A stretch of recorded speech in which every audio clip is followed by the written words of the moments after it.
All right, so we're going to call the meeting for the Alternative Energy Committee on November 10th, 2022. In accordance with Massachusetts law, we are able to meet by Zoom, and we are happy to be meeting by Zoom. And tonight we have a speaker, a guest speaker, Patrick Farah, from talking about Plymouth and what they're doing there. Hello, Patrick. Great to see you. Hello, and I everyone. guess why don't we just quickly introduce ourselves since we have our guest. My name is Tanya Bodell. I'm the chair of the Alternative Energy Committee. I, in my day job, am an energy consultant and have been doing that for 3 decades. And Pat, that's just teasing us. It doesn't really look like this year, trust me. Pat Gooding. Thank you very much, Patrick, for joining us. I appreciate it. Oh, my pleasure. Thank you for having me. And I'm Debbie Cook. Hi, Debbie. Hi, we've met Chris. before. Yeah. Yes, we have. With the Sustainable South Shore, correct? Right. Yep. Yeah. Yeah, whatever happened to that? That was doing very well. I had a lot of momentum for a while. Well, Judith still has quarterly meetings, so it's still going. I'm She's not getting any one-man emails band, anymore. I'm afraid. So, yeah. Yeah. I mean, it's but the 350 group's still going too. So Okay. yeah. All right, well, let's go to the agenda. I think we're going to be able to skip over. So, Chris, did you get a chance to introduce yourself? And I know, Debbie, you introduced yourself. I did. Okay. Yeah. All right. So, of course, I don't have my agenda, but I think the next thing on the list was to do the minutes. We do not have minutes. But Debbie, this is the first time in our entire, I think it's the first time that we didn't have Not time. my It wasn't your fault. fault. It was not your 5 fault. requests. 5. I know, 5 requests. Yes. And then finally you got the link. So Yes. thank 2 you for days being ago, so but I was too diligent. busy. And I know when they come out, they're going to be fantastic. And Oh, we well, are well. caught up. We should be caught up. I sent the final version from last month's. So we've been a very diligent committee. I'm very proud of our minutes and what they include and how on an ongoing basis we put them up. So I'm going to, we're going to skip that and vote on those minutes at the next meeting.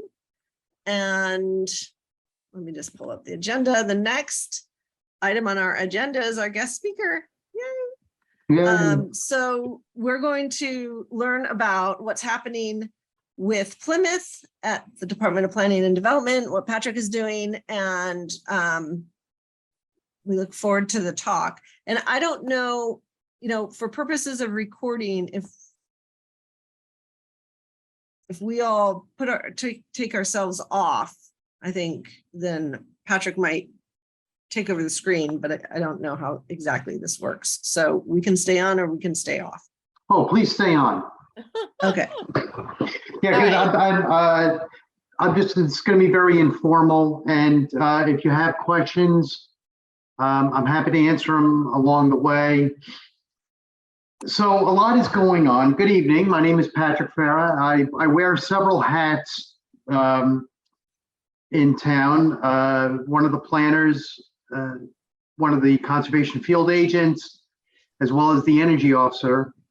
And for the last almost 2 months, our conservation agent has been on FMLA. So I've taken over as conservation agent. So that's it's a lot of work, but it's good fun. Back in June or July, through town meeting and a vote of the Board of Selectmen, the town voted to fund a new climate resiliency planner position.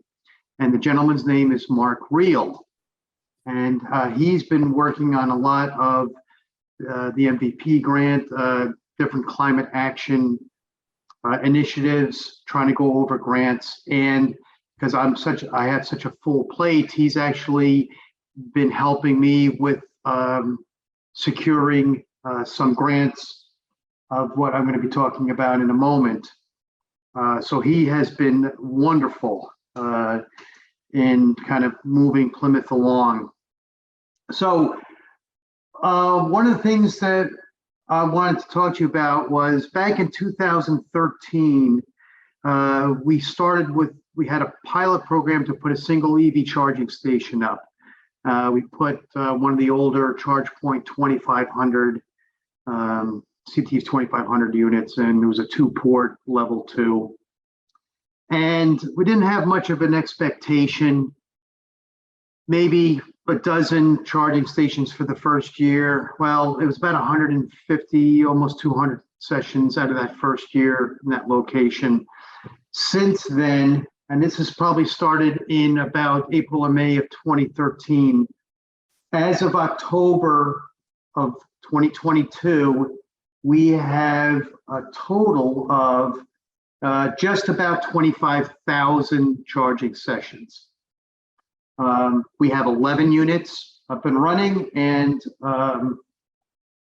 we are getting ready to put a 12th static unit in at the DPW highway barn.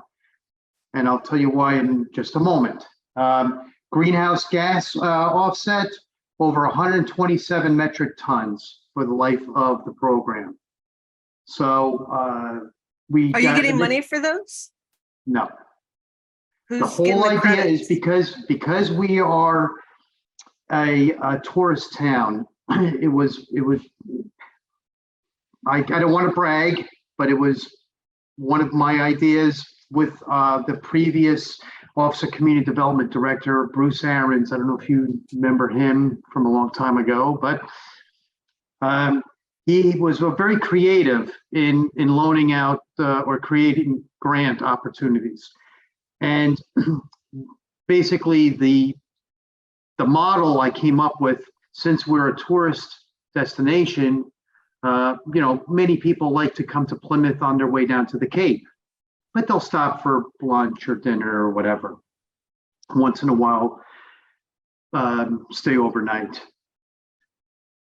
What my thought process was, if EV drivers will come into town, plug in, for the investment of, let's say, $3 or $5 for the electricity for the hour, 2 or 3. I think we're averaging about 2.4 hours of charge time on any given month.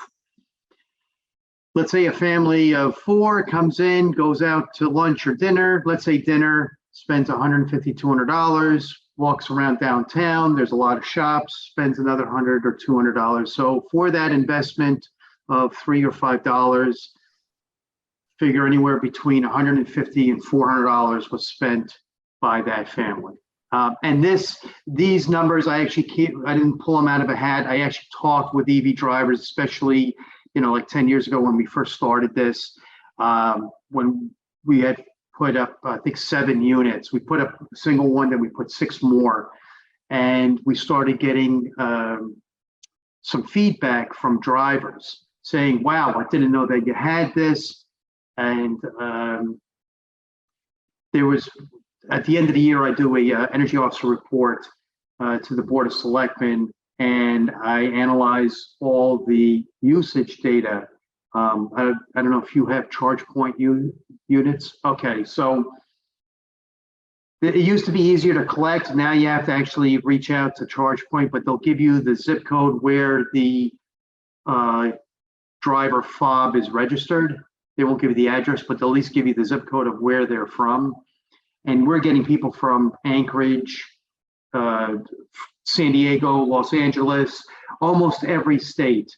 We're averaging at least 120 to 140 distinct separate users at any given month.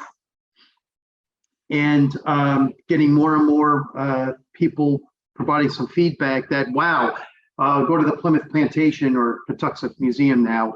Never knew there was an EV charging station. I love coming here once a year. I come here now, 2 or 3 times a year because I live in Vermont or whatever else. So it's been wildly successful. What I tried to do was have this to be at no cost to the driver, to the visitor. There are, 3 stations that are on public paid lots. So during the spring, summer, fall season, they would still have to pay for the space like everyone else does. But the electricity is free. Now, we have a new town manager, and now there's some questions between him and the Board of Selectmen about like, well, who's paying for all this? I am standing fast on my belief of keeping this as long as we can free to the user. However, I'm not management, and I'm sure at some point they're going to want to see this to be funded somehow. While we have 11 stations, I think 4 or 5 of them are still being paid through a grant from the Office of Community Development. Patrick, what is your total expenditure every month on? I would say, I think the total for the year is maybe 17,000. Okay, and that generates, that generates a lot of income for the town. I'm convinced. Also, the initial grant was for the I forget what grant it was. President Obama had brought it, that Reinvestment Act for employees. So to incentivize employees of businesses of at least 15 people, to encourage them or incentivize them to buy electric vehicles. So that's the other thing that we look at. Because the more stations we have within our infrastructure, more charging infrastructure we have in town, the more people or residents are going to see, oh, wow, not only is this good for tourism, but it's also good for me if I happen to be driving around town and I'm running low and I got to do a little shopping. I can just plug in and get topped off so I can go home without really worrying about it. And, again, this range anxiety kind of starts to fade a little bit. So with that in mind, we are now in the process of applying for grants to install 7 more units throughout the town. And most of them will be around, well, actually all of them will be within the greater downtown area. As part of that, we want to probably take about 2 to 3 of these 2-port stations and have them, I wouldn't say exclusive municipal use, but have it like for overnight use for municipal vehicles. We just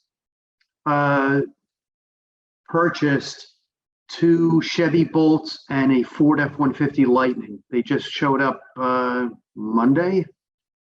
So I think one of them is registered and ready to go. The other 2 are still being lettered at our sign shop and so on.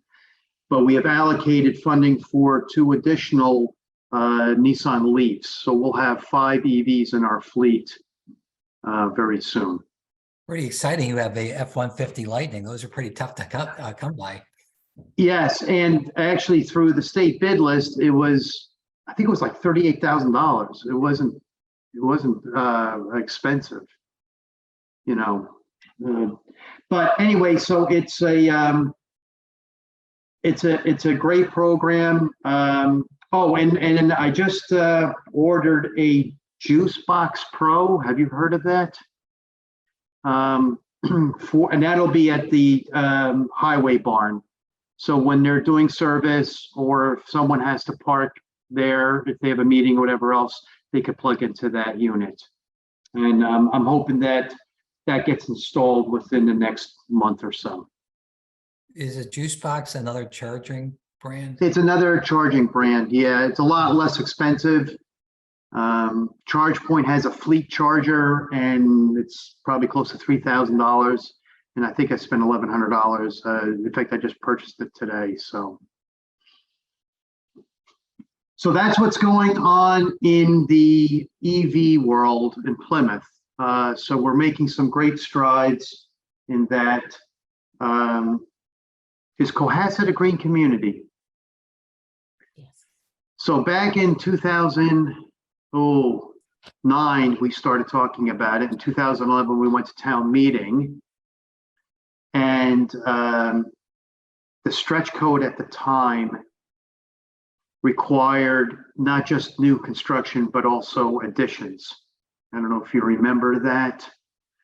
Anyway, we got killed. We went through all the caucus meetings and steering committee meetings, talked with I don't know how many town meeting members. And it looked like we were actually going to pass the stretch code, and we got a whole 9 votes. We got annihilated. So I said, okay, that's it. I put the folder away. I went to the town manager. I said, I'm done. Unless someone else or a group of someone else's decides to move this forward, I'm not wasting my time, because I had put like 2 years of my life into this thing. When was this, Patrick? Back in 2000, it started 2009. We went to town meeting 2011. Died a horrible death, and it got resurrected probably 3 years ago, two and a half, 3 years ago. We submitted our final plan, 20% 5-year energy reduction plan. We hired a vendor, Horizon Energy Solutions. Have you heard of them? Well, Oh, yeah. They got dissolved. So the fund just keeps coming back. And for the last 2 weeks, we've been scrambling to appease the state reviewers of the plan. And we are this close. We just resubmitted, I think, the last data that they were looking for. It was either yesterday afternoon or this morning. And we have a deadline of the 18th of this month. Lisa Sullivan, who's our regional Green Communities Director, I don't know if she's, or coordinator, I don't know if she dealt with you. How long ago were you designated? I think 2016. So we had Seth. Seth Pickering, okay, yes. Yeah. Yes, he was Originally. her predecessor. Yeah, I dealt with Seth originally. Yeah, I think Anyway. we're on our last tranche of money. So unless that's not, I mean, we are in the last tranche of money that we used to be able to get. But now that the infrastructure bill was passed, I think there's more money coming in that will go through green communities. Okay, great, yes. So I'm hoping that maybe we'll hear something by the end of the year. And we get designated. It would be a nice feather in the energy and energy efficiency cap of Plymouth, because it's been a long, horrible slog. So, so that's what's going on with there. And I wanted to save among the best, I guess, for the last. We became a municipal aggregation community back in 2017. We went through the whole process, town meeting, DPU. DPU only took like 10 months during that time, and I'm hearing horror stories. Are you a municipal aggregation community yet? So Debbie, do you want to answer that? I'll take myself off mute. So yes, just literally like a month ago. Oh, fantastic. Yeah, but Congratulations.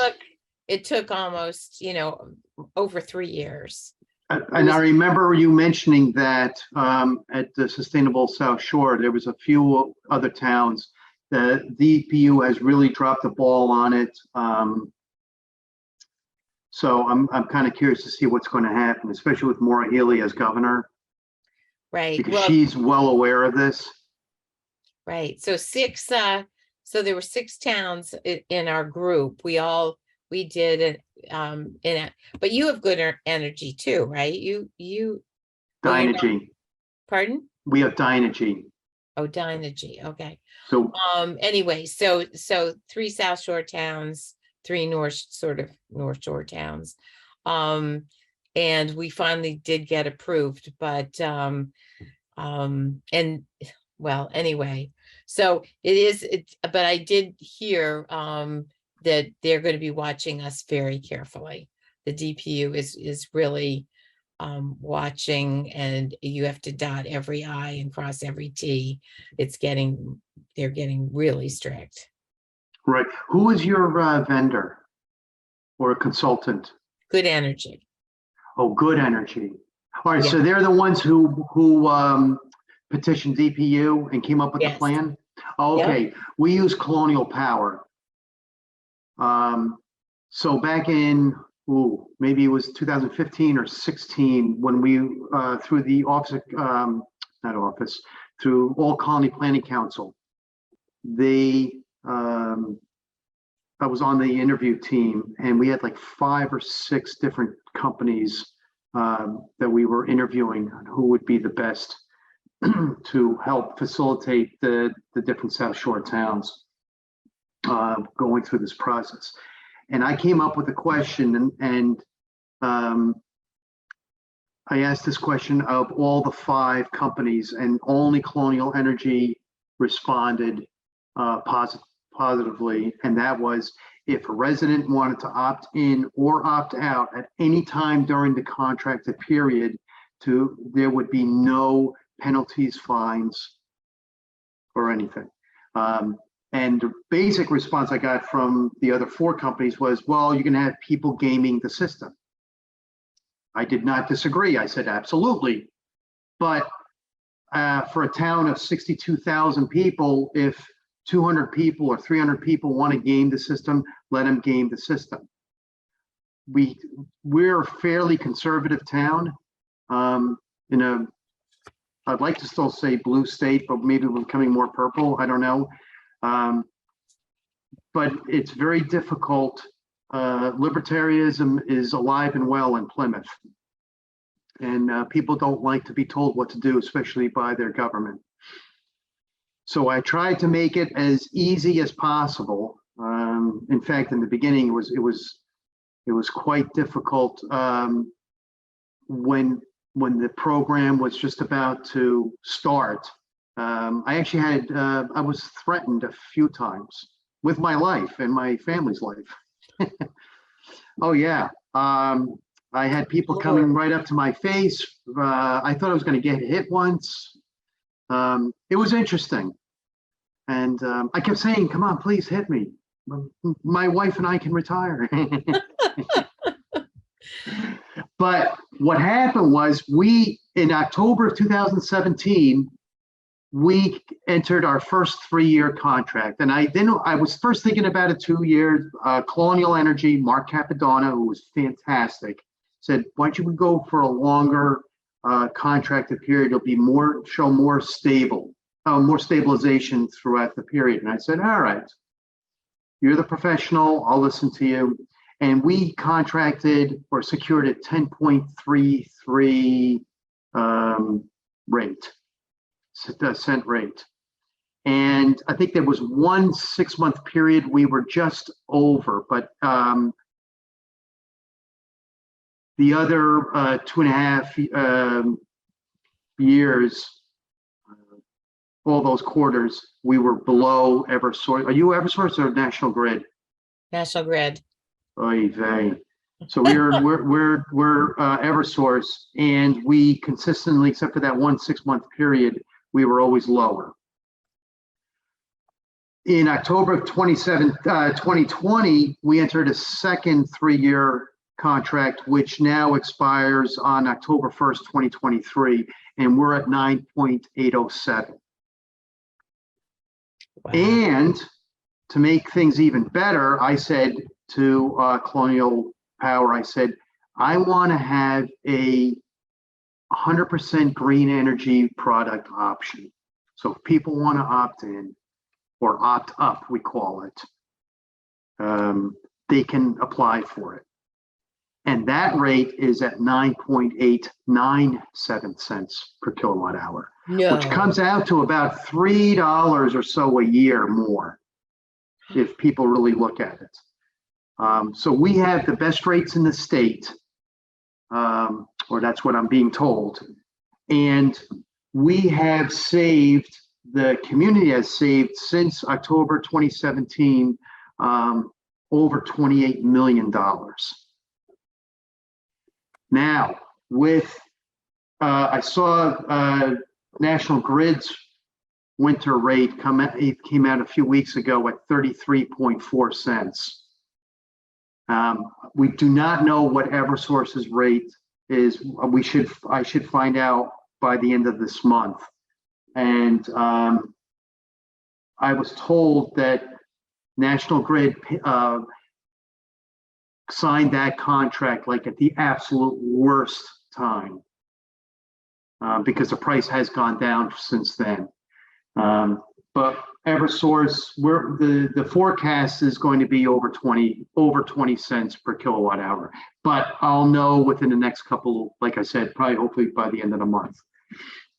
And we're going to have a party because whatever it is, it's going to be a lot worse than what the contracted rate is. And one of the first things I do is I calculate the numbers with Colonial Power, find out what the proposed or anticipated savings for the next 6 months, through June 30th, and put them in huge red letters on the board or on the PowerPoint before the select board, so all can see, and give them, the numbers, because we have about 2,100 or 2,200 residents that are not on the program yet. And now I'm starting to get those diehards to call me and say, oh, I hate government, I hate you, but money's money. And I'm like, yeah, I've been telling you that for the last 5 years. And now they're starting to convert over. Now, what's going to happen as of October 1st of 23, I have no idea. We're all kind of crossing our fingers that the geopolitical situation kind of calms down, because that seems to be driving a lot of the energy prices. But, we'll see. Anyway, that is what I have for you tonight. I'm happy to answer any questions.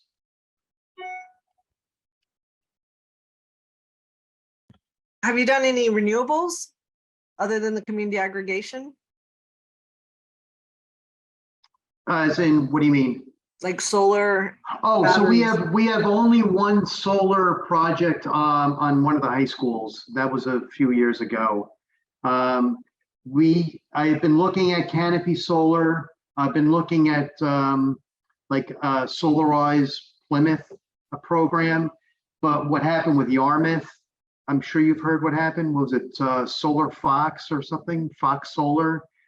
They had a contract with the town of Yarmouth, and 52 households, residents, put deposits down, and the company disappeared, went out of business. And that kind of left a sour taste in a lot of people's mouth. I think the Mass CEC is not even doing anything right now. We have about 375 acres plus of parking lots in town, both privately and publicly owned. And I would love for a solar company to start to look at those, and we can enter into at least for the public lots, an agreement, through the bidding process and RFP and so on, and start looking at some of these properties and offer Canopy Solar. Right now, the price of solar, while it's gone down, these companies are not really selling at a real attractive rate, because we actually have a 20-year, and this is probably going maybe like 8, 9 years ago, but we had a 20-year contract with Borrego Solar for like 7.2 and 9 cent fixed. We were part of that first round.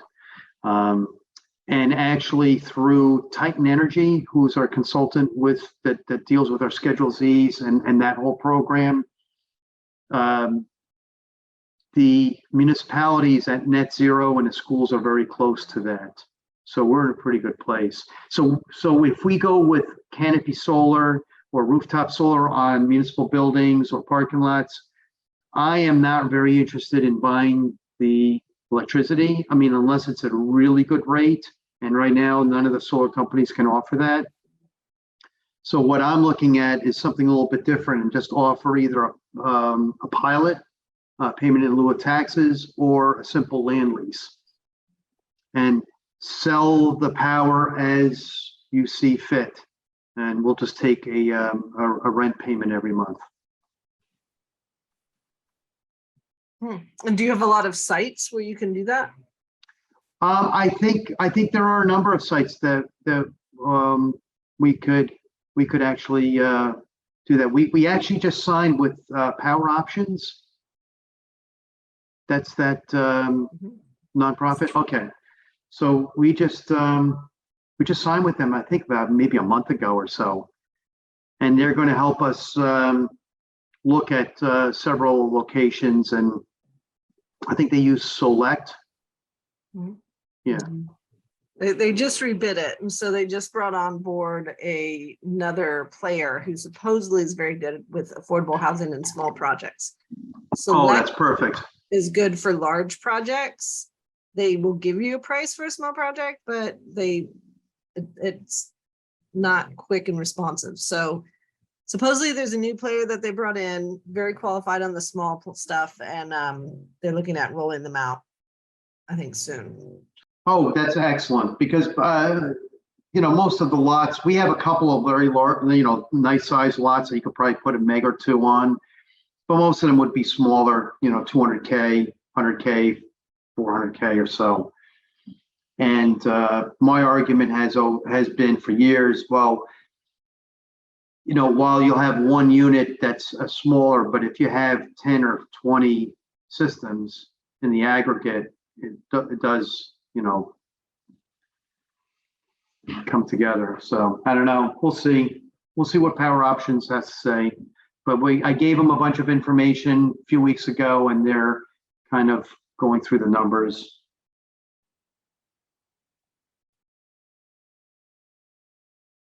You're on mute. Any other questions? Hey, Patrick, thank you so much for coming and joining us. We love my your pleasure. input. Advanced Absolutely. towns Thank you, like you're Patrick. doing.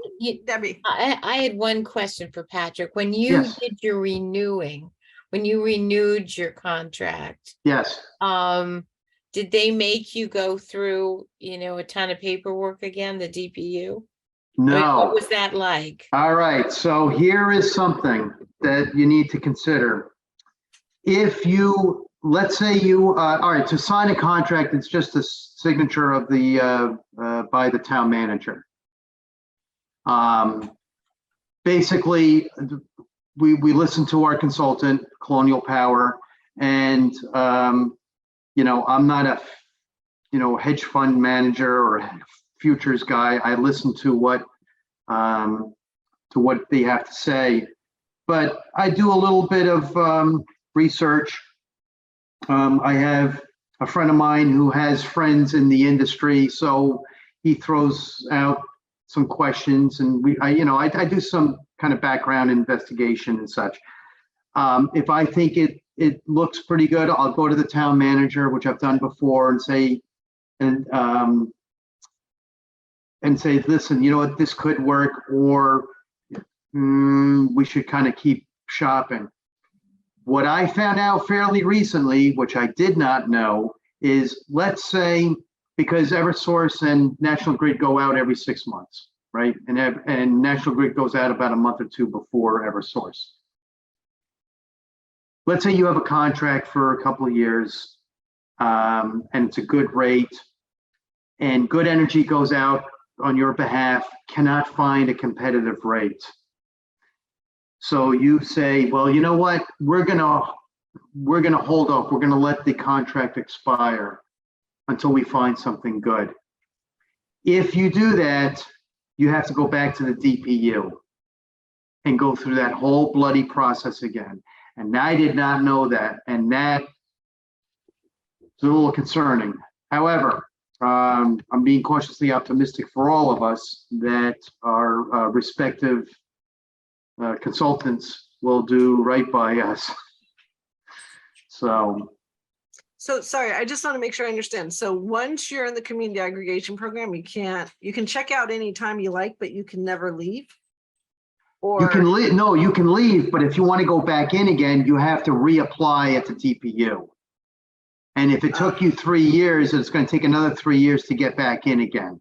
right, so Even if you it's had just your hand basically, stamped. you got to keep going. Once you have it, either you keep going or be prepared to go through that process again if your contract expires and you don't have another contract.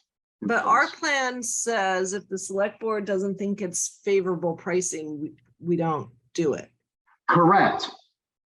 And right, and you don't have to. But let's say Good Energy 6 months later or 3 months later says, hey, we got an excellent price. You got to go back through the DPU process. Now that is what consult with Good Energy, but that's what Power Options is telling me. Colonial Power is telling me. So Patrick, when you went out for your second round of bids, Yes, there was no involvement with DPU. They correct. paid Once no you're in, attention. you're in. Okay. Yeah. So what happened was Colonial Power went out while our contract was going to expire October 1st of 2020. They started looking like back in, I think it was February or March. And they started early, and it was funny because I think I was home. I was out that day, and the principal, Mark Capadonna, he has my cell number, and he called me up. He says, I have a fantastic rate. I encourage you to really think about signing. It's like, I'm out today. He says, you got till 3 o'clock. I said, all right, I'll come back in. And he emailed me everything. I went to the town manager, and it was Melissa Origi. I don't know if you remember her. She said, do you think this is good? I said, look, it was a half a penny cheaper than what we had before. I said, look, we're going down. It can't be anything but good. And by pure dumb luck, she signed it, and it was excellent because we've done very, very well this round. That's amazing. To be able to, I mean, we're proud of $300,000 we're saving off of our solar plant, and you're talking about how many millions of dollars? 28. Through the municipal aggregation or community choice power, over 28 million.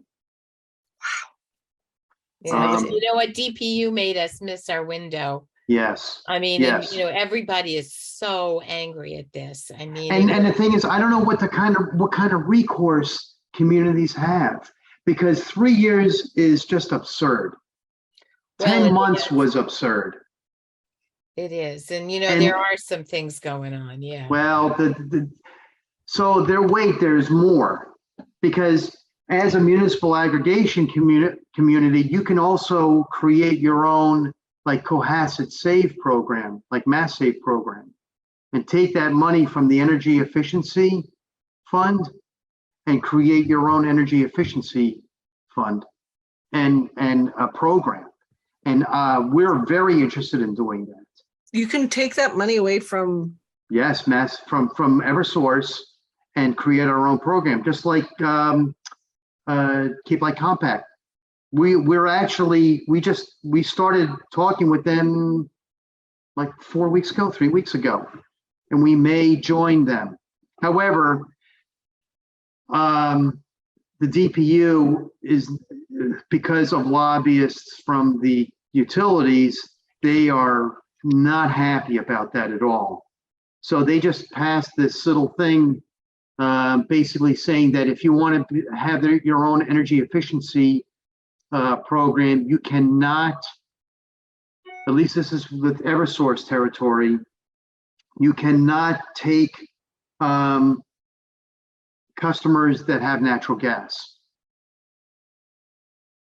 And we have a lot of natural gas customers in town. So you can take customers who have oil, but not natural gas. Correct. They want to disincentivize this as much as possible, make it as difficult as possible. It is absolutely ridiculous. So could you explain again? I'm unclear about this. Sure. Yeah, so just, So now that, what's your rate now, if I may ask? We don't know. Oh, Our okay, so electricity rate, yeah, we don't know. okay, But we have the town itself, not townwide, but the municipality is in a program. It's probably a similar rate to yours.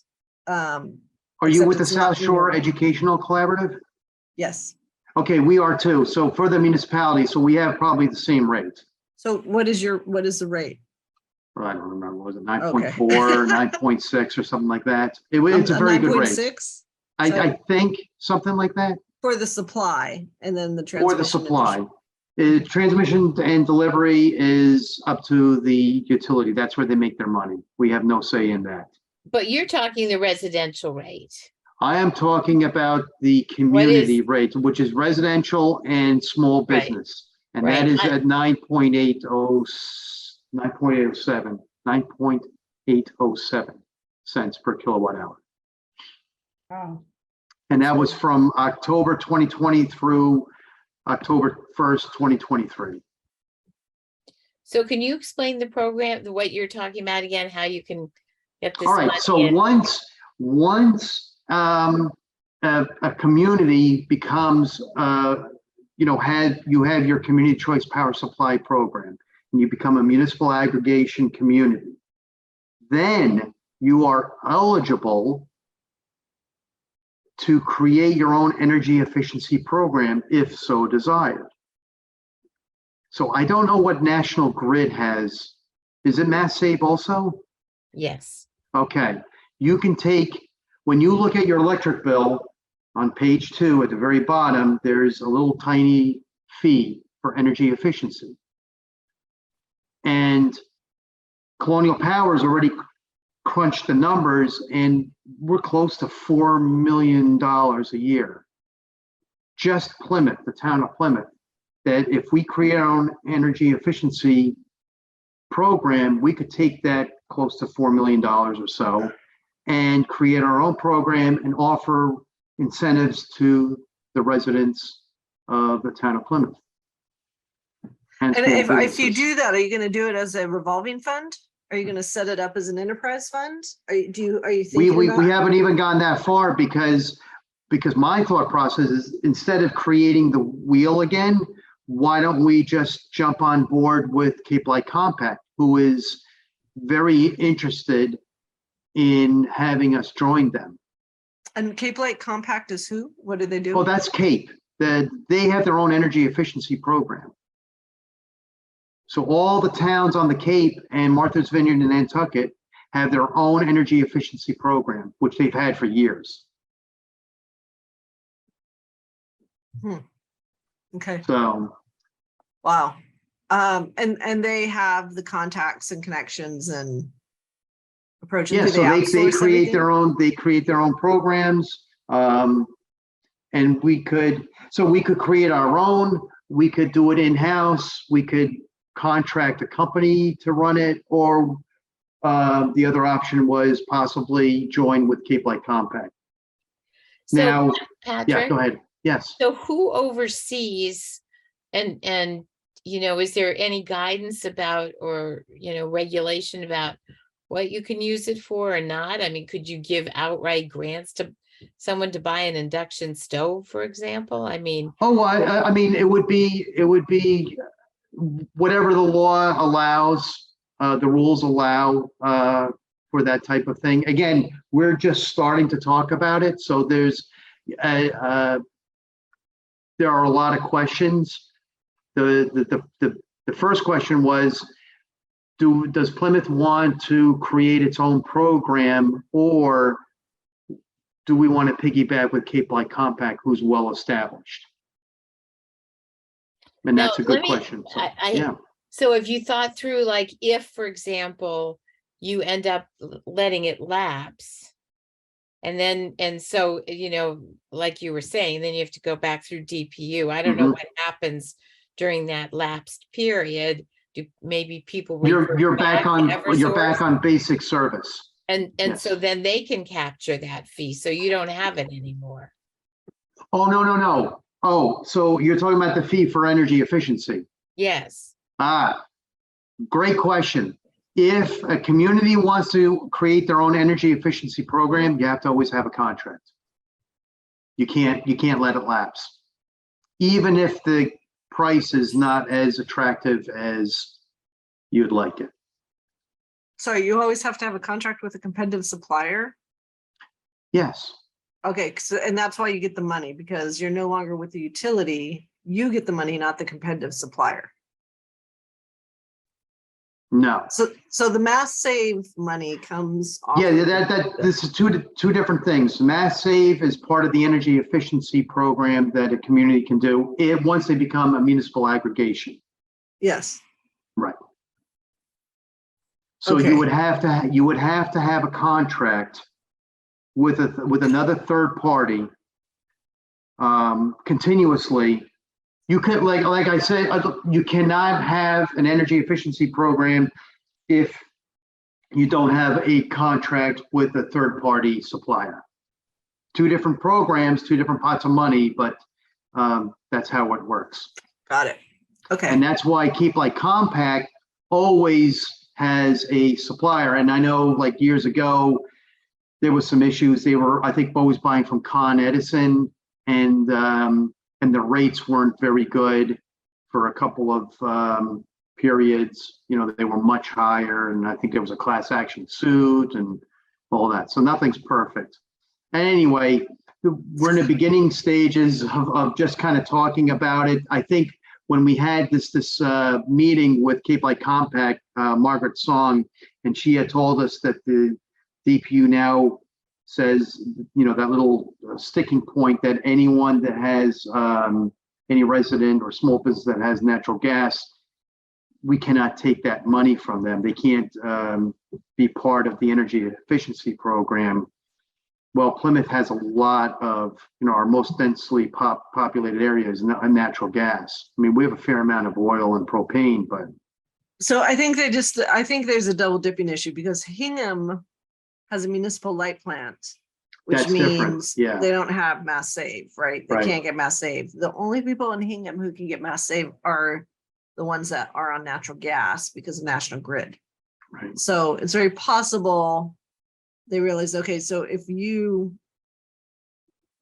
are on the electricity side and taking the electricity money as part of the community aggregation, you can double Yeah, but dip. that's only for supply. I mean, the thing is the residents who have natural gas, which, like, I have natural gas. I live in West Plymouth, but I still have a Eversource electric bill. So I still But have to pay who for gives you natural distribution. gas? Eversource.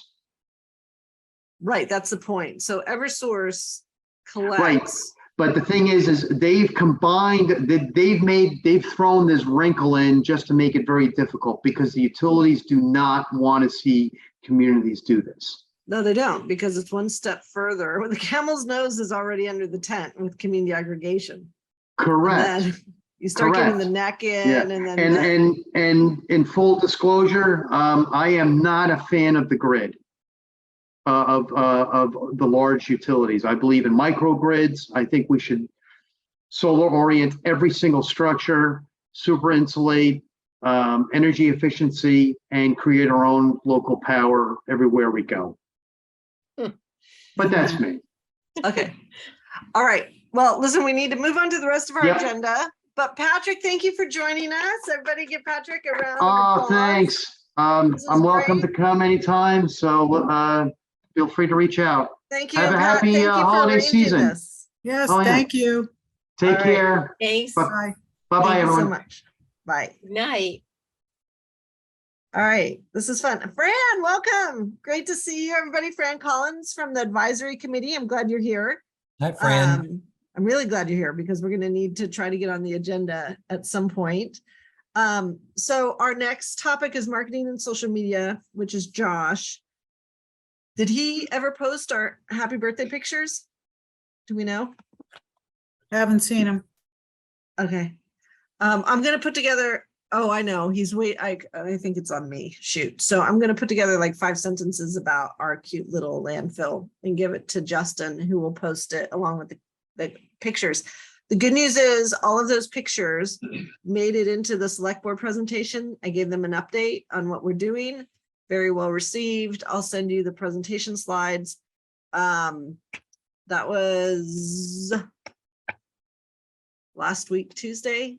And then the next day, we'll talk about this, the electric bus. We went to the school committee. Debbie was there and Steve were there. I might let Debbie give the observations on that.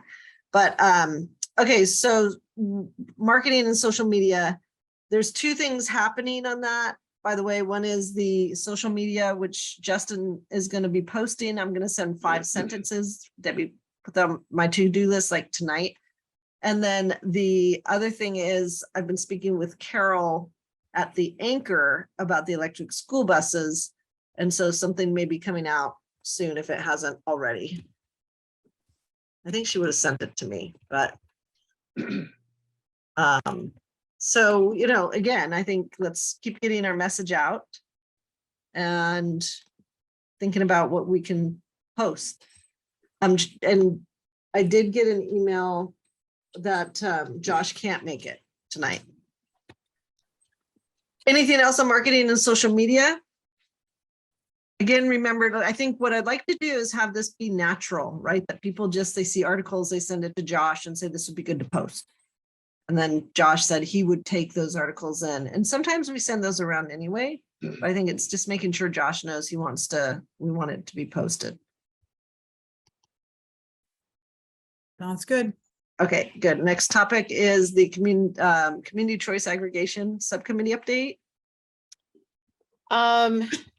So actually we had a meeting with Gary, and I pulled a blank on his last name, from Good Energy, and it was Steve and me and Justin, and we talked about starting the marketing.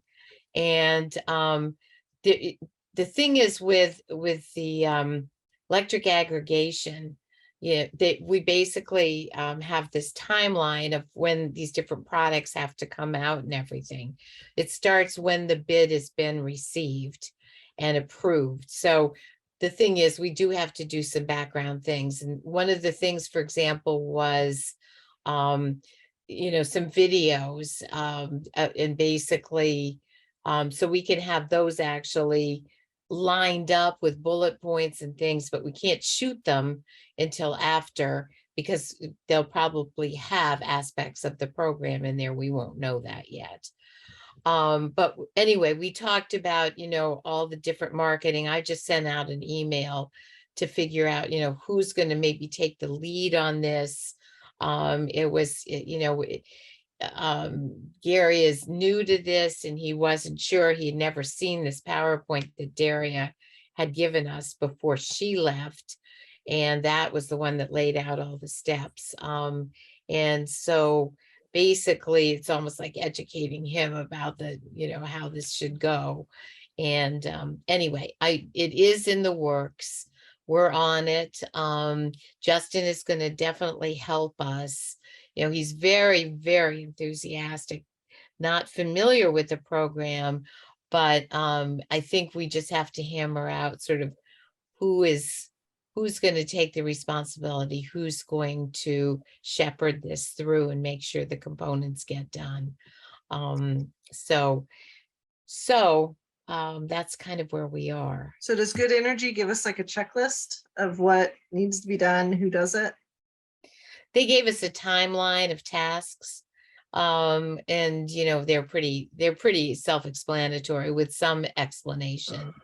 Turns out these videos, their Good Energy's thought is it was actually sort of Good Energy representatives doing 2 to 10-minute videos.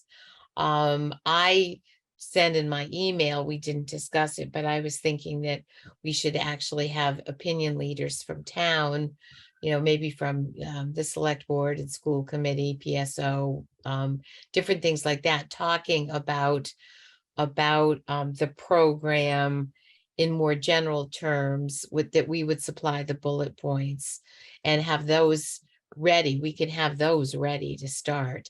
We have basically the way it works, it's about a month from the time we get the bid to that mandatory letter that goes out. And that mandatory letter is where they, really, it's very legal. There's no latitude for changing any of the wording.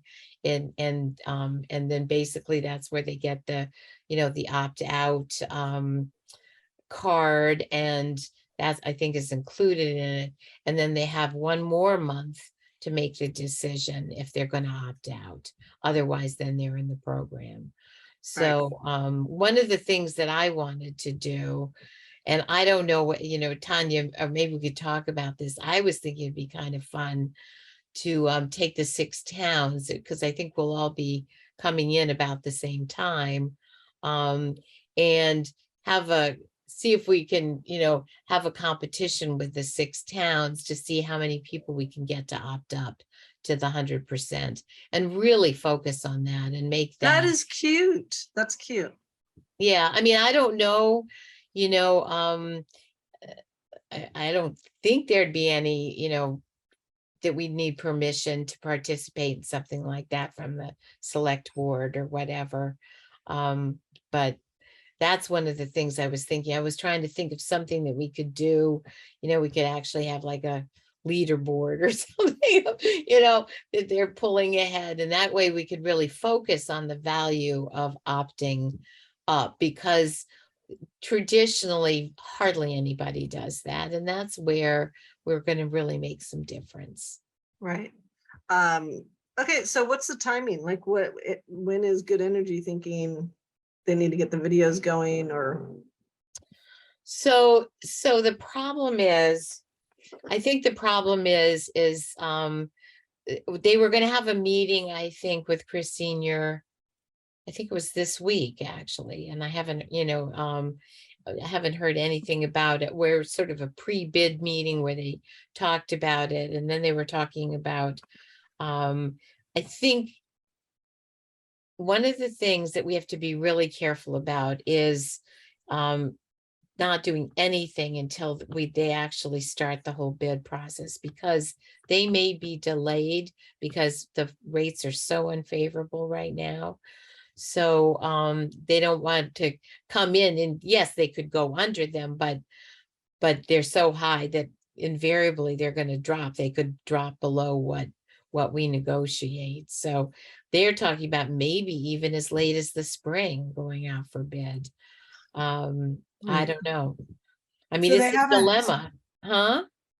Debbie, has there been any discussion about, I mean, I know National Grid just obviously raised their rates, but, has there been any discussion? I don't know how this process takes place. Obviously, Chris is involved, but have you and Steve been told anything about what possible rates might be out there, like what a range might be? Or do they just No. come back with one specific thing and say, we're going to make you an offer for, 32 cents kilowatt hour, take it or leave it? I mean, how does the process work? I mean, they put out, from what I understand, like a real RFP to these different suppliers, and and then come up. Basically, the way ours is structured, as you probably remember, there's the low cost. There's 3 tiers, and the opt out tier is the middle tier, which our goal is to have 10% more renewable in that price than National Grid has. So that's the goal, plus or minus, but we want it to be at least 10%. And then there's the 100%, and then there's a bargain one. And of course, and that would be like National Grid rate kind of thing.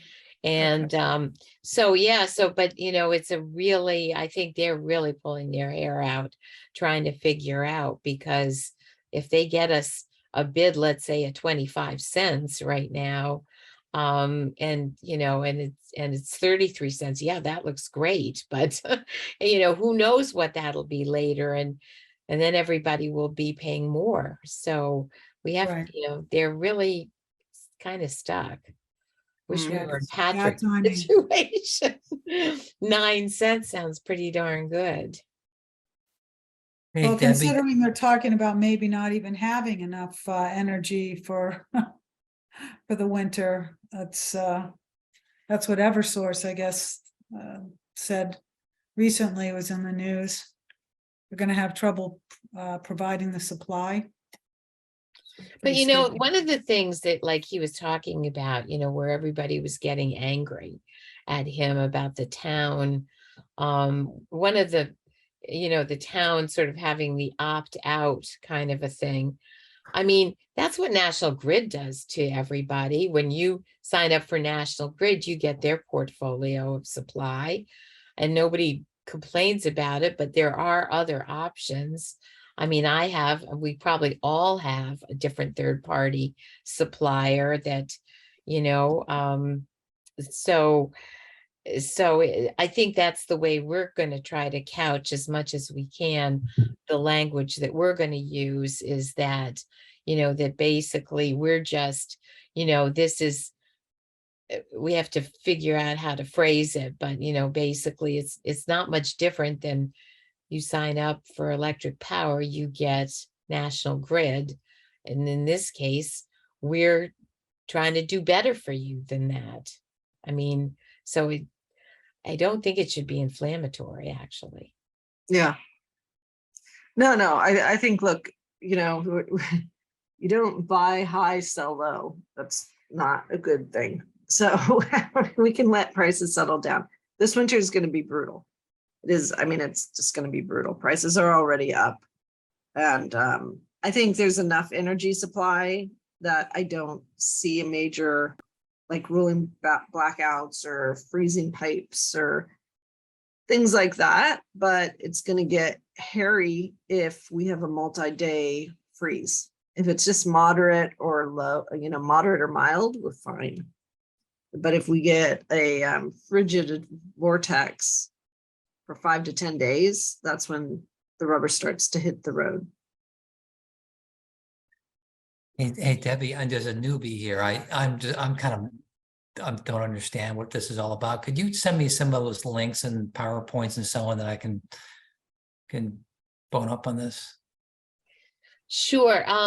But do you just one quick primer? On your bill, there's the two things. One's the supply, Right. and one is the distribution, and we're talking about that supply. Right. That supply side. So that's what we're talking about, and which used to be about 12 cents. It was 12 cents up until I don't know what it is now, because I've got my own supplier. So I don't know what National Grid's charging now. I'm trying to quickly see if I can get a yeah, I have a slide. So let me share a quick slide. Do I have to let you? slide. Let's see. I don't need, I mean, if everybody else is Okay. sort of up on this. Well, I'll give you like the 3-sentence summary, Chris. So for anybody who is getting default supply from National Grid, is on National Grid's electricity, they don't have a competitive supplier. Anybody in town, the town went forward, it was voted at town meeting, it was approved, we went through the process, built out the plan, that was approved. The select board approved it. It went to the DPU. It took us 3 years to get the DPU approval to do this, but there's language in the Massachusetts law. It's actually 20 years old and it wasn't used until recently. Language in the Massachusetts law as part of the restructuring that says any town that doesn't have their own municipal light plant, if you want to go out and bid for energy, ask for bids for energy on behalf of the entire town, you can do that. And the reason you do that is you get bulk, theoretically, you get bulk economies of scale. Part of it also is you can offer, say, 3 options. We decided to do the minimum renewable level, a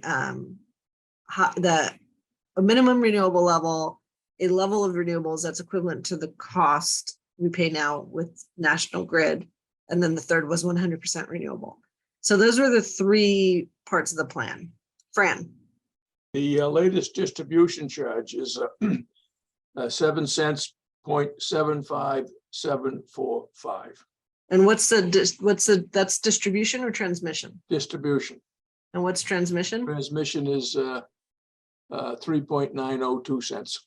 That's not Okay, right. so the transportation T&D is about 12 cents, 11 cents. Our supply before the big price increase was around 10, 11. So we were all in paying like 22 cents, most of us, I think. Mhm. And then what's happened now is the electricity price is no longer 10, it's at 20. So I think or even 32, he just said. So anybody who doesn't have a supply contract in place is going to be paying 20 cents more. So around 40 cents per megawatt hour, all in. The distribution and the transportation delivery charges don't change much. They constantly go up, but they don't, no big spikes. It's the supply piece that's the problem. But the community aggregation basically allows the town, who is not an electric utility, to go procure electricity on behalf of the town, give 3 offers. It has to be as part of the law. It has to be an opt-out program. So you don't go sign people up. It just says, if you as a town agree to this, then everybody in the town who's on National Grid default supply has to go to this program once it's in place. And anybody who wants to join who has a competitor would have to get out of their competitor contract to join. So that would be me. Do you, I mean, I assume you do too, Tanya, right? No, No? But you know, Chris, do you, I mean, if you want to find out, you can go to DPU. They've got great charts of all the, you know, the allowed suppliers. And you can see, you know, like I have 100% renewable at 13 cents. I think it's a pretty good deal. it is now. Well, it is now. I paid more knowingly. I paid more, but a penny more because I thought it's 100% renewable. It made me feel good. So, Yeah. so but if you at the DPU site, and so you can contract with somebody and shave a few cents off. It's kind of Right. the greatest unkept secret. Fran. What is the term of the aggregation contracts? In other words, if you opt for because of the timing involved, you want to just get on board and you want to sign up for the contract, how long before you're out of that contract and you can renegotiate a better rate? So they're generally 2 to 3 years, Okay. just because that's what the market likes to supply. Yeah, That's I what the thought. market can hedge. So the financial markets are liquidly traded around 1.5 to 2 years. And so a supplier can come out, commit to giving a fixed price, hedge themselves in the marketplace, or hedge themselves with futures contracts, or hedge themselves with a counterparty, which is a bilateral contract, is inefficient. So they tend to like 2 to 3 years. That's where I think Patrick was saying they were convinced by their consultant to lock in for 3 years, and they're very happy because otherwise it would have expired this year, and then they would have been stuck with the bad prices. But it can be like even as little as 6 months, but that's a real pain in the neck because, you know, to have to go out and renegotiate it again. But that's something I think Good Energy is talking about or thinking about right now because everything is so volatile. So, you know, so that might be a possibility too. Yeah. You know. Yep. Okay. All right, Debbie, great update. Thank you.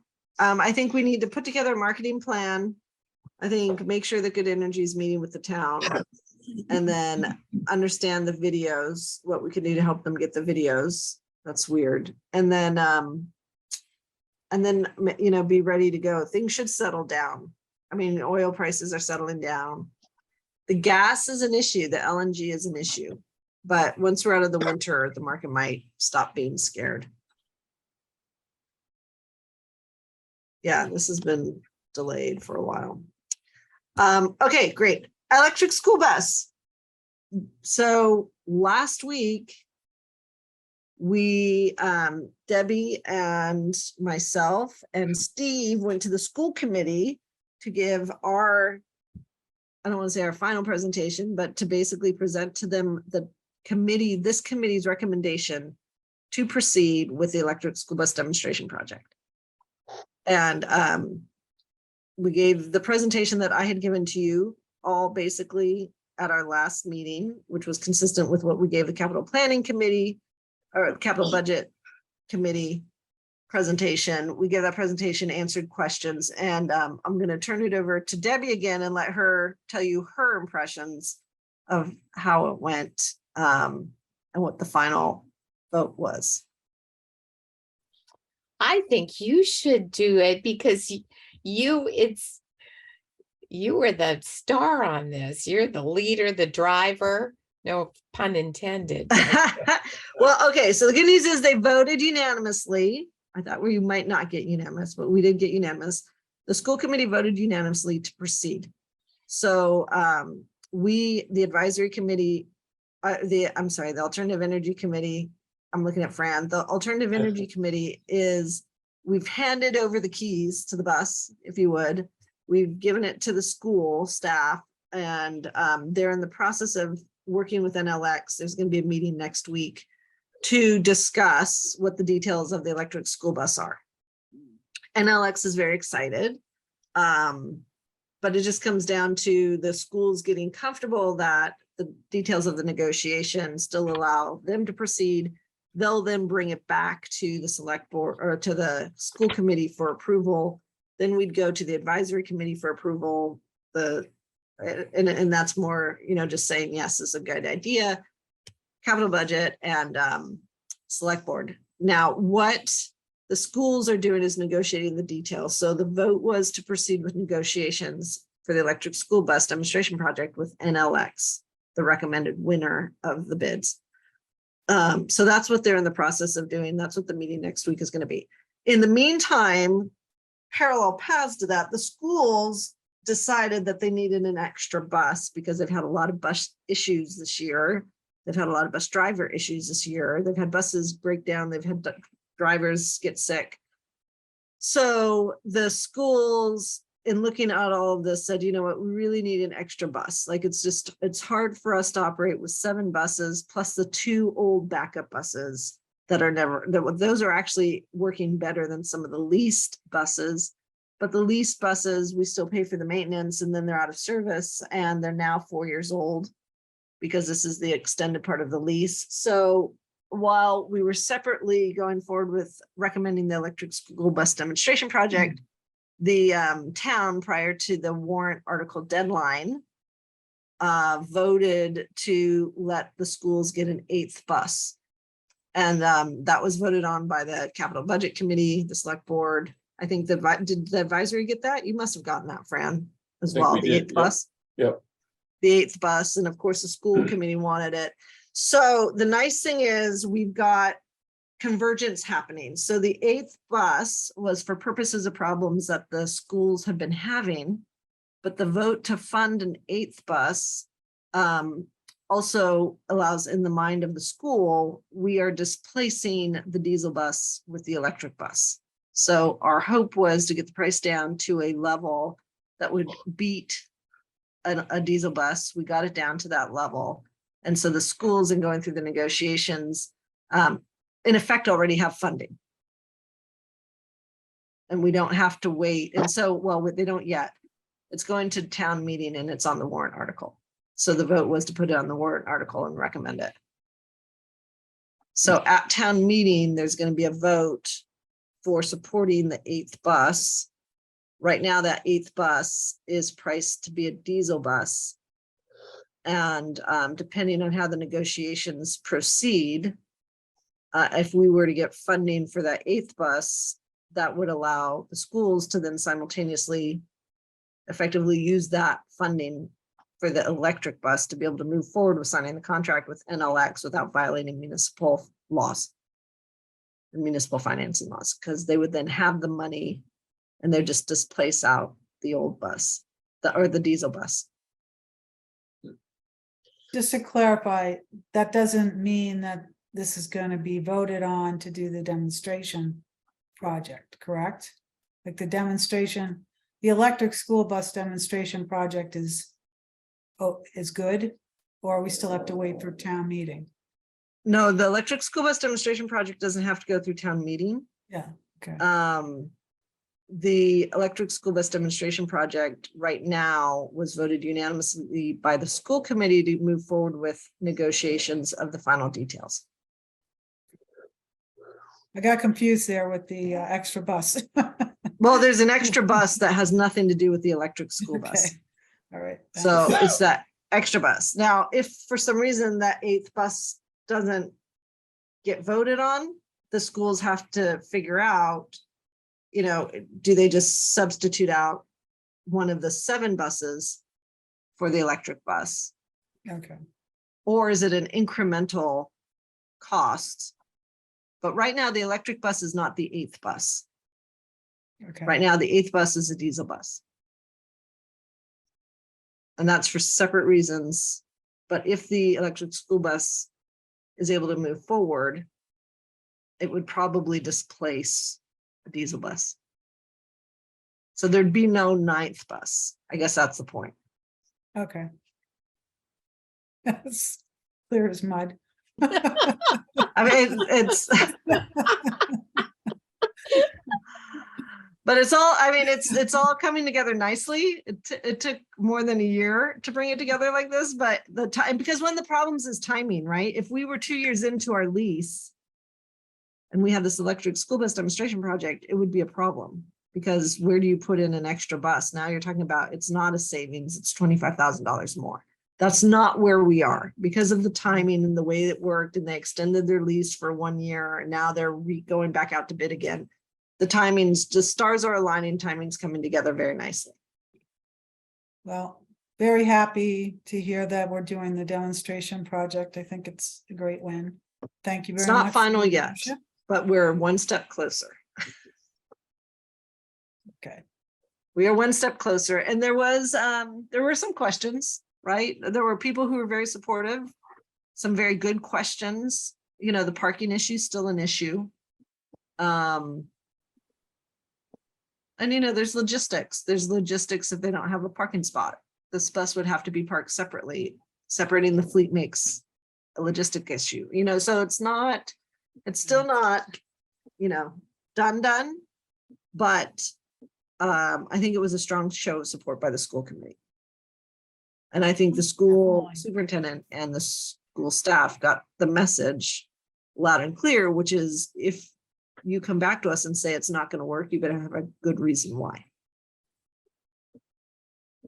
Well, and the other thing too is I think there's going to be huge pressure in the not so distant future to have, you know, fully electric fleet. So I think that, you know, they've really got to start thinking about where they're going to put their fully electric fleet. It's not going to be that long. I mean, how many buses did they say are going to be out, like 500,000 or something on the road, you know, in not too distant under Biden's build? No. That's Infrastructure? dollars, not buses. Are you sure? So, yeah, well, I don't know what Biden's saying, but the money right now that's been funded to the EPA through the infrastructure bill is $5 billion for, Oh, that won't buy that many buses. no. Yeah, Well, it's not buying buses, it's buying the difference between the diesel bus and right. the electric bus. But even then, it basically, that money, so there's around 500,000 buses in the whole United States. And that money would basically replace 5 to 10% of them. You'd get 25,000 to 50,000, depending on the funding. But since they're targeting impoverished towns, it's probably more on the lower end. You'll replace around 5% of the electric school bus of the school bus fleet in the United States with that $5 billion. So anyway, we'll keep driving forward, but I don't know. It was a victory for sure, but it's not done yet. You know, it's just as soon as you got to take pleasure in the little victories, otherwise you never get to celebrate. So it's a good thing. It's a good thing. Absolutely. So we're very excited. And it was very nice to have Steve and Debbie there. The moral support of having the two of them. And I just appreciate that they gave up their time. We went in person. Lydia, who's our liaison, was very happy we were there in person to present. And I was very happy that it was 3 of us. We couldn't have more because of a quorum, but it was good. I think it's a very strong, this is a very strong team, and the town knows that. So, and we have a lot of respect because of what we're able to do for the town. So I think we've got a lot of good mojo going, and we'll keep it going.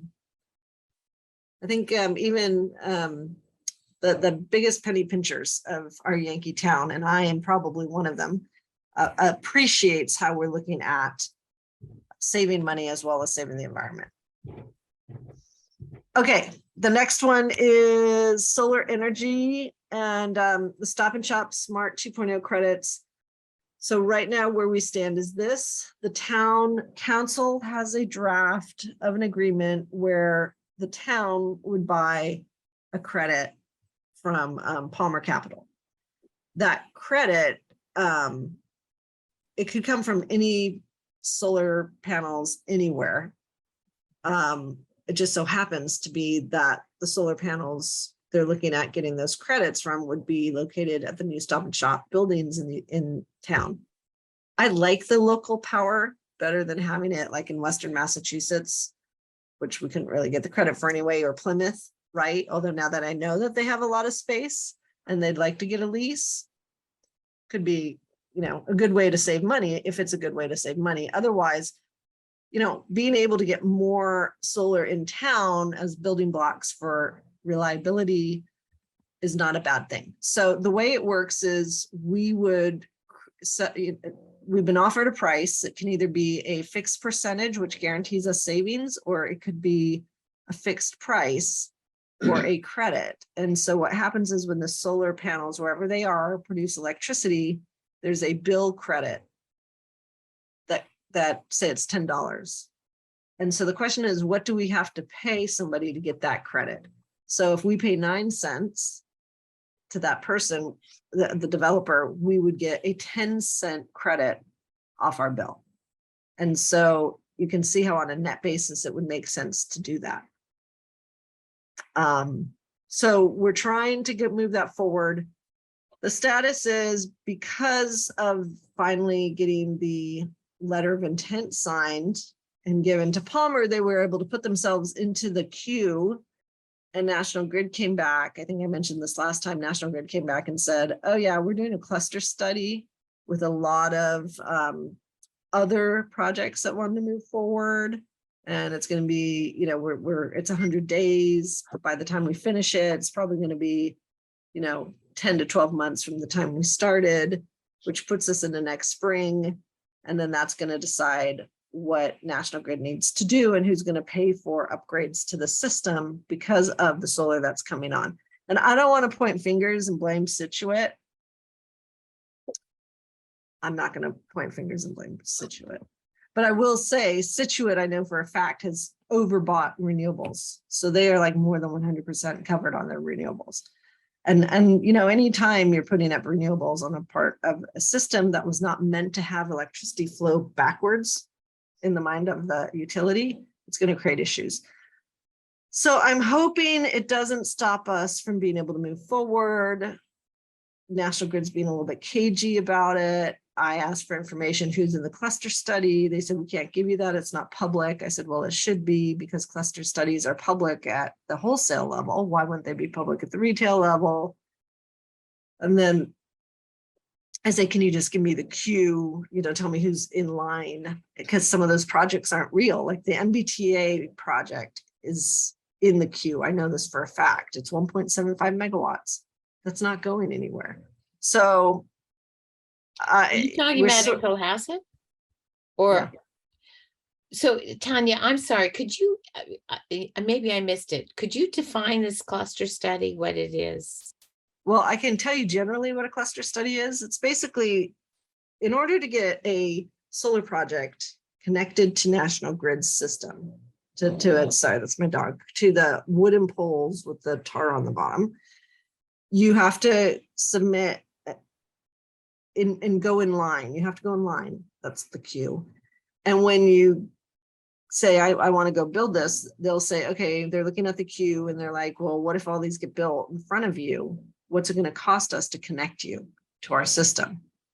So what happened was a lot of projects started getting into the queue, enough so that National Grid was like, oh my God, we can't handle all of this on our system right now. We have to do some type of upgrades. And normally there's like a rule about who has to pay for the upgrades. And sometimes what happens is when enough people are up in the queue, instead of letting people in one at a time, they start letting groups in. Right? It's like standing at the bar in the cold, and the bouncer's like, okay, one at a time, one at a time. Are you guys together? Okay, two at a time. And then what a cluster study says is, all right, is there a party of 10?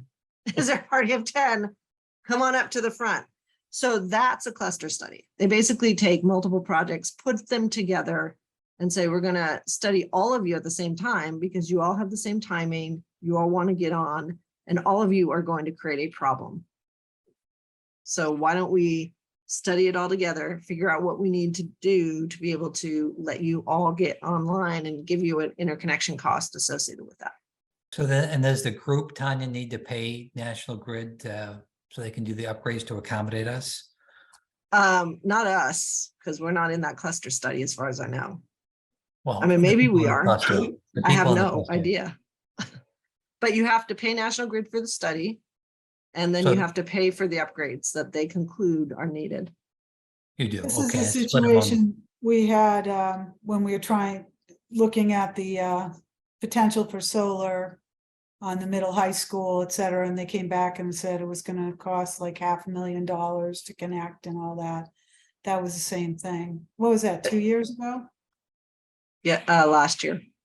Well, 2 years ago, we were given the bad news. And then, no, because 2020, end of 2020, we wrote the letter of intent, Select Energy went forward. So it was like spring, summer of 2021. No, I'm sorry. Yes, spring, summer of 2021. And then we started working with National Grid on the FEMA project. And said, look, we're going to put the interconnection cost of $500,000 into our FEMA study.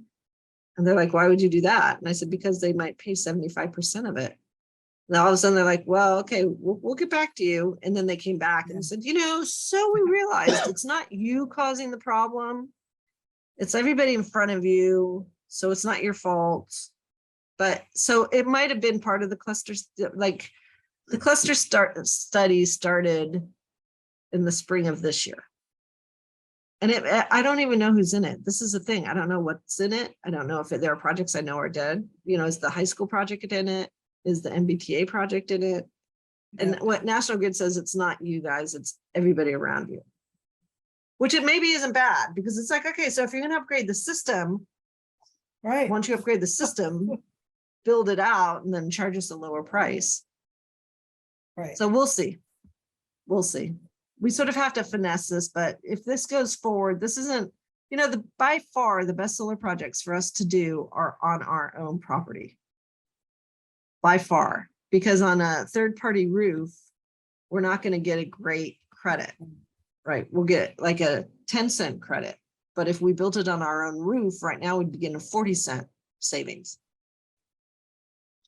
Because we'd be, so, you can see the difference.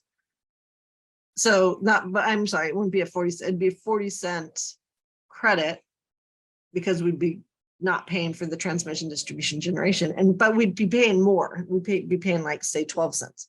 So I think we just have to keep moving it forward. Now, the good news is in the spring, we might want to think about putting the library back on the ballot. The library roof will be new. That for 100 kilowatts, which is 1/5 of the size of our solar field, that could produce the same savings as we would get from the Stop and Shop project.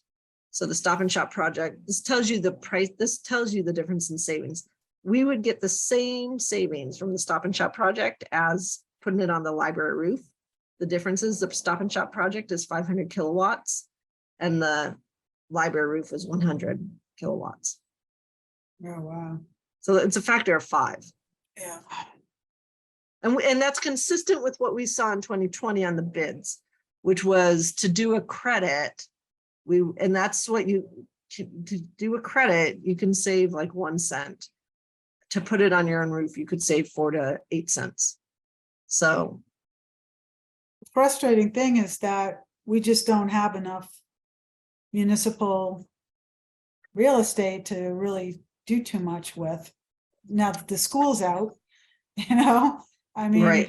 Now, I will say something, and this is, we're still on the electric, well, and we're not still on the electric school bus project, but it ties into this, which is because of our conversations and communication, and this is the magic that happens doing what we're doing.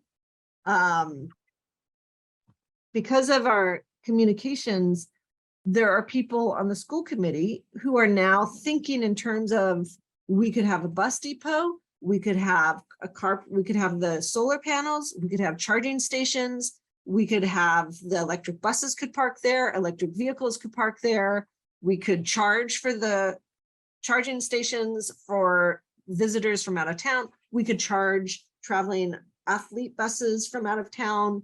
Like, they're now Right. thinking about this, right? So they're thinking about this in terms of the parking depot that they want to do for the buses. And one of the places would be at Deer Hill, where the woods are, not the woods, but across from Deer Hill, across the parking lot, on the grassy area that everybody uses as parking anyway.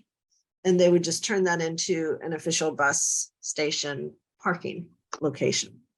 So, I think the good news about all of this, and this is the magic of what we do, is just by talking to people and telling them how it works and what can happen. Even if they reject you the first time, it's like a brain worm, as my teenagers would say. There's a worm in their brain, and it's true. It's our worm. We put it there and they're thinking about it. And so that's good. Not everybody, sometimes they put it into the too hard to deal with pile, but I mean, you were there, Debbie, to have Paul on the school committee say, Tanya, we're thinking of a parking facility and it would have carports and charging. And Tanya, and I know we rejected the ones you had brought to us before, but that's because of where they were. We weren't against it. It's just where they were. And so so he has the vision of what they can do. And so this is part of their conversation. So I'm very happy about that. Yep, very positive. Yeah, and again, I think it's kudos to everybody, on this committee, and it's the marketing we do and the advertising. And Corey Evans told me that, I don't know if he told this committee at one of our meetings, I'll just repeat it because I love this story. He said he was at the school bus with his kid, and he's our liaison with the select board. And one of the other kids at the school bus stopped. He's like, hey, you guys, do you know we're getting an electric school bus next year? And Corey's like, how do you know that? Like, Yeah. I'm the I don't even know if we're getting an electric school bus, but this kid had glommed onto it. So something, I don't know, but it's happening, right? It's great. So, so that's moving ahead. The solar, I think that we need to be thinking about as roofs get replaced. We keep marching forward as roofs get replaced. It just makes more sense. Like right now, if we could put solar on the roofs, now the solar panels are more expensive because of inflation and interest rates. The cost of the panels are probably double, not panels, but the whole project is probably doubled because the financing it's such a capital intensive upfront cost, and financing costs are a major problem when they start going up. So that is not, that's not good. So, I hope we didn't miss the boat, but we'll just keep moving forward, recognizing opportunities, pursue them, try to get them, and take it as far as we can go. But I think we may need to be thinking about a new RFP, especially if the school's going to be replaced, if the school roofs are going to be replaced. Get approval to lease the library roof once it's replaced, and just be on the lookout. Yeah. Okay, other grants, we need to just get the backup power into Harborview.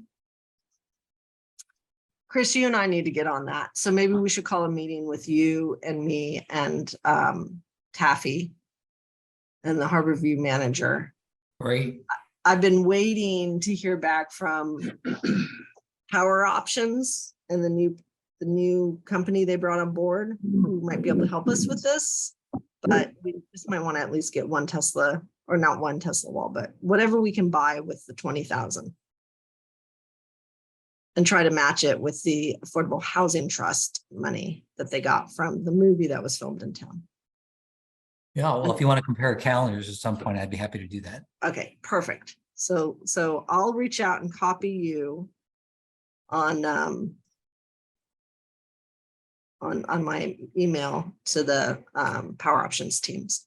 Okay, National Grid Fleet Assessment Update. I don't know what's going on with that. We would need Michelle here to give us an update, unless somebody knows if there's been any progress. Nope. Okay. Data report, we already know from our happy birthday song that the solar energy array has saved the town 300,000. Because of where prices are going, we will probably in the next 6 months alone make what we would normally make in a year. So whereas normally we're running at about $55,000 a year in savings, this winter alone, we will probably save $55,000 because of the solar energy array. So we could be saving $100,000 a year with our little array on the landfill, which is now Hey, 5 that's years a old. school, but almost a school bus. I know. I know. Right? I'm still, my brain is still thinking, okay, so we can do our own efficiency program. How do we get that money? But I did the calculation. If they have 4 million with 62,000 people, we would only get 500,000, and that's about $151 per person. And what are you going to do? Buy $151 worth of light bulbs? Like, I don't know. And then you've got the administrative costs. You got to administer it. That's the problem, unless you're That is a doing. problem. But speaking of administering, and this is public, we now have a director of sustainability and a person dedicated to resiliency. I think she's a manager of resiliency. So the town of Cohasset hired full-time Montana Castle, who is Full-time? Full-time, Wow. she's not the director of sustainability. She just graduated from college last year. So she's been hired by the town to, hold on one second. She's been hired by the town to help with resiliency and to help Tim Davis. But I'm trying to get her. Tim Davis on the harbor stuff, or You muted Yeah. yourself, Tanya.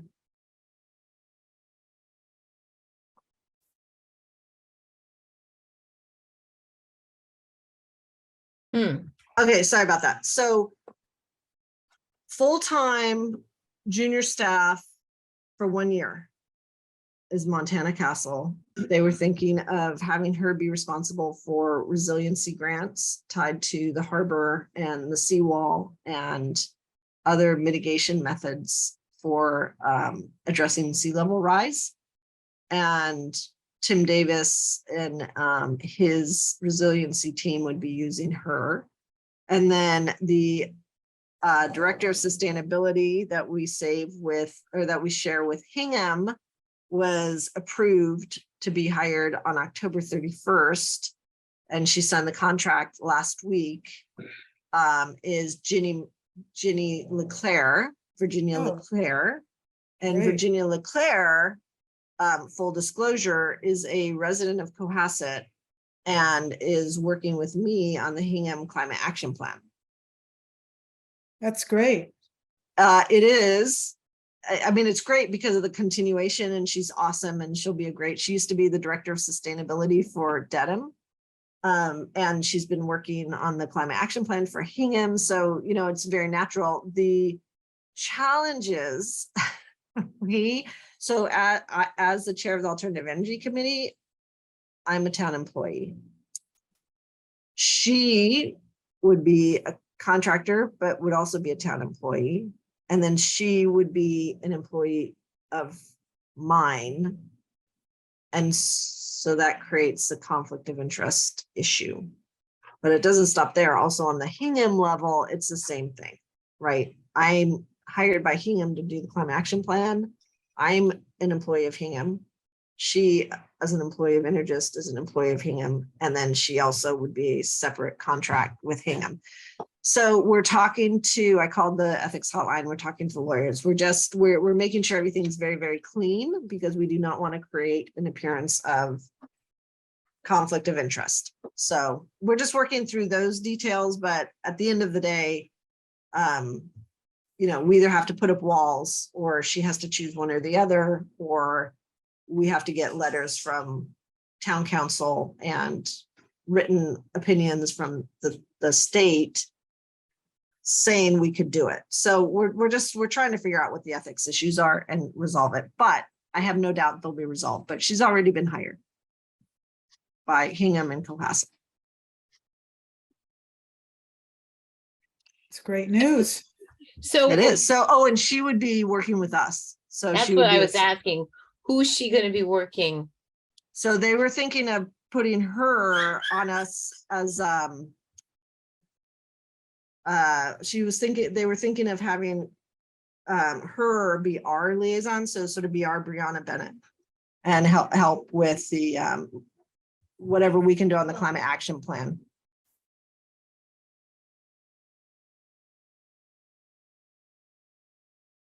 So that would that include sort of the private side with homeowners and like the Go Electric project? So Is that going? if the town wanted to dedicate some of her time to that, then she could have some of her time dedicated to that.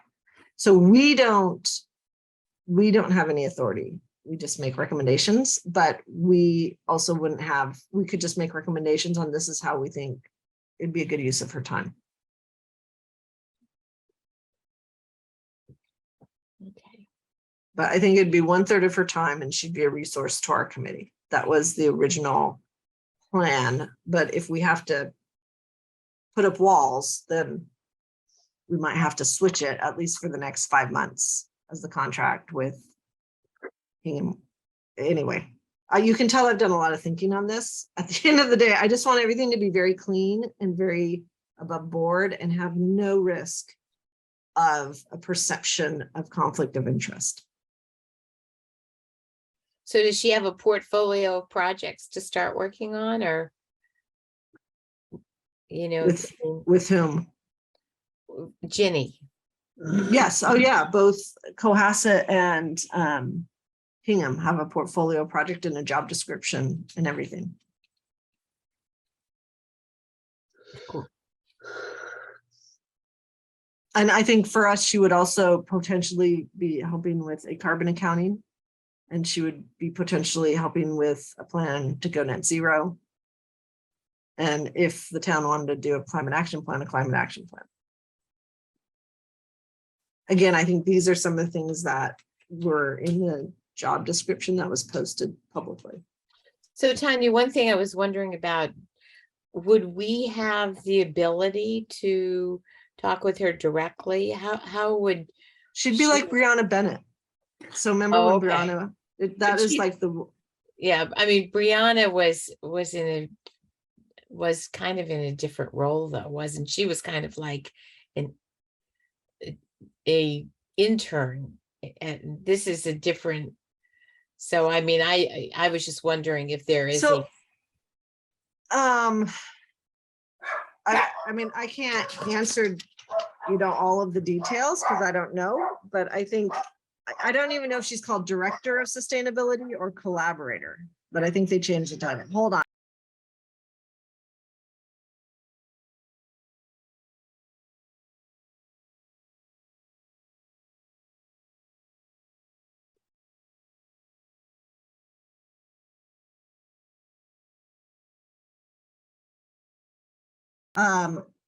Sorry about that. I'm gonna have to, can I put you, well, can I put myself on mute and go deal with this? I guess let's move on to the next topic quickly. So you have, What's our next thing? I don't have it in front of me. what is the next topic? Okay, so I think that's it. Is there any matter not known in advance? Nope. Motion to adjourn? I guess this is it. The dog's new. Our meeting was done. Do Okay, I have a motion to adjourn? motion to adjourn. All right. Thank you, everybody. In favor, say aye. Aye. All Aye, right. Thank Aye. you. unanimous.